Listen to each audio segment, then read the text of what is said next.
I also wanted to take the opportunity to introduce Melissa Leverett, the 6th grade counselor for next year.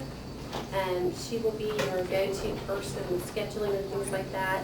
And then we work closely together with all the TAG kids to ensure that they are scheduled appropriately.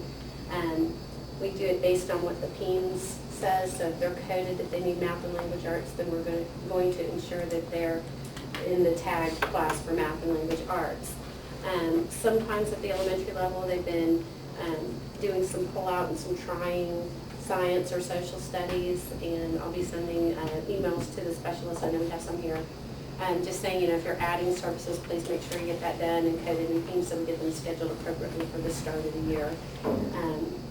Because sometimes kids are not initially identified in a subject area, but definitely show the affinity and the ability to do so. So we want to make sure that the paperwork's matching the coding in the computer and that the schedules all match, and that your student has a very smooth beginning without any schedule changes or upsets at the start of the year. It's hard enough to go to a new school and have those fears of being middle school, and we want to start them off with one schedule and have them be very comfortable.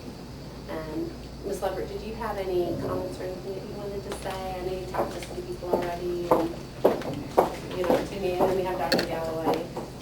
Thank you for tag experts, by the way. Yes, we're both working on it together. Ms. Proctor is the main person, but I also do a lot of things with tag. So if you get something from me that says, I need something from you because, or is your child identified in this area, we work on it together. So you actually have two people. But I'm the main contact person for any of the, just counseling in general, scheduling, those types of things. And I've met some of you, we've been emailing back and forth. So if you email me something about a tag question, I don't know the answer to it, I'll go to Ms. Proctor, and then if we don't know the answer, we'll go to somebody else, but usually she knows the answer to it. Or if I know, and then just call two people. Exactly. So you kind of have two people working with your students. Do you have any questions for me? Yeah, so I don't think in Forest Creek, I don't think they've identified social studies or science tag. Does that come from the homeroom teacher, from the tag teachers? I think I'm a little confused as to how they identify who would be in that, or. When your student was originally tested, there's a form, and you check off the areas that they're identified in, whether it's math, language arts, science, or social studies, and that form would have been mailed to you along with the permission to participate in the TAG program. So whatever they originally qualified in would be there. If you have a question, check with your student's school. When it was a long time ago. Services in, and make sure it matches up with the paperwork. And that letter's probably long gone. And I don't even remember science and social studies being on there. So so the tag teachers or Yeah, Okay. your tag specialist teacher. Talk to the tag specialist. Okay. They'll know what to do. Right, and the big thing is we want to make sure that the paperwork in the folder matches the PEAMS, because sometimes, you make a change within the TAG program, but if you don't give it to the registrar, then that change doesn't get coded. And we don't have the folders at this point in time yet. That handout comes a little later in the month. So we're doing the schedules based on what we're able to pull up from the computer when the registrars have shared with us. And we want to make it as accurate as possible. So yeah, if you have a question like, is my child getting tag science? I don't know. Are they only math?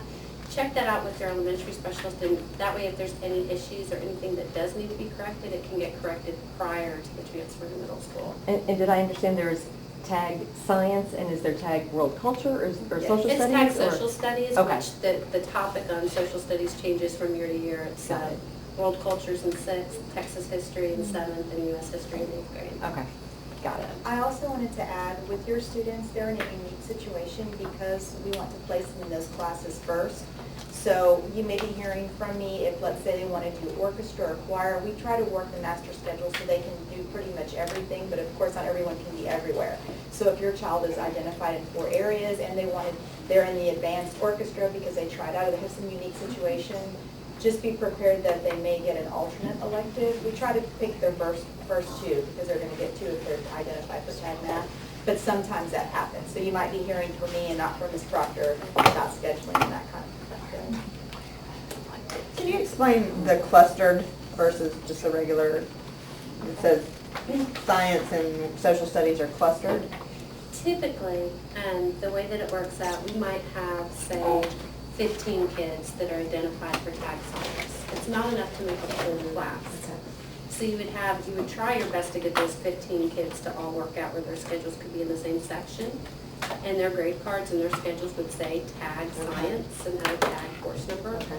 But there'd be other students in that class that would have the regular 6th grade science course number, Right. and it's a stacked class. Okay, so you basically keep all the tag kids together. We try very Okay. hard. Now, It sometimes doesn't you work. run into situations, especially as you get higher up and you've got athletics and the advanced orchestra and this and that, where you might have little clusters of like 4 Okay. kids here and 5 Okay. kids here instead of having them all together.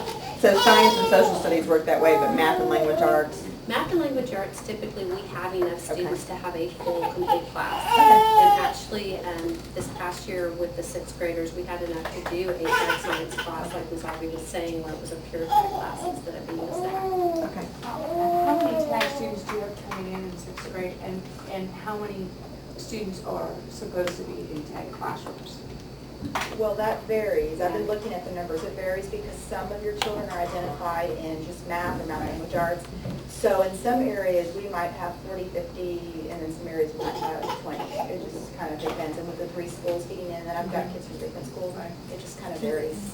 And we don't get the transfer folders and like the whole picture until like the very last week of May. So There's like, not I a haven't seen the guideline folders yet. for how many kids are supposed to be in tag classrooms, like how they do the regular classrooms, they say, oh, you're supposed to have 20-something other kids. That goes away. That goes Secondary, away. there's no class size recommendations in secondary Another question. or requirements. Are all the tag classrooms upstairs so that they've got, or are they running all over the campus? Well, it's not that they're all over, like Miss Ivy doesn't just teach tag. She teaches other things, so that team is right there. They're all clustered together except Miss McClendon, who she's just by herself because she's a standalone. Right. And she actually has a portable this year instead of having to flip from classroom to classroom. So we try very hard to keep the 6th graders, together and the teams together. But with the tag math, for example, your child would go out to a portable for math, but then be back in the building for the other classes. And then depending on their electives, they might be upstairs for arts. It varies depending on the schedule. Will all of the tag kids be on the same team? I'm not quite sure how it's really called, but I know they all go to lunch at the same time, that sort of thing. So all of them will be on the same one, mixed in then with other Then at 100 and other kids. Gotcha. Yes. They won't be a team unto themselves, like only Right. tag students. No, I just but didn't know will if be- they were going to be yes. split among, split up. And or- that's a good question, because I know when my current year students were 6th graders, so they're going to be in 8th grade next year, there were 2 sections of the tag language arts, and one was kind of off team and the other one was on team. So a lot of it depends on how many kids we have coming in that need that, total numbers, certifications. There's a lot of things that go into building the master schedule. So. Yeah, currently, we try, but, we get X number of tag kids. It's not ideal to put all the tag kids on one academic team. It's just not ideal. And so if we have 100 kids that come in who all need English language arts, we're gonna split them up and put them on 2 different teams. And so we're gonna share the wealth with the unique struggles and challenges, which we enjoy teaching our higher kids as teachers, but you can't put all of them on one team and expect to have the best results for them. You have to intermix the teams. And we're a large campus and we're fortunate that I can do that. I have 4 teams and next year I only have 3 teams that are going down a little in enrollment at 6th grade. So it's possible that some of the tag kids will be on one team and some of them will be on the other. And that actually benefits your children in the sense that they get to do certain electives that might be offered. Like I already have kids that are coming that are going to be in advanced orchestra. That's 1 period a day. So that's when the science tag class is being taught, then they would have to be on a different team. So that benefits them, so they don't have to pick between, do I stay in tag, do I furlough for a year? We don't want them to have to do that, but sometimes they do.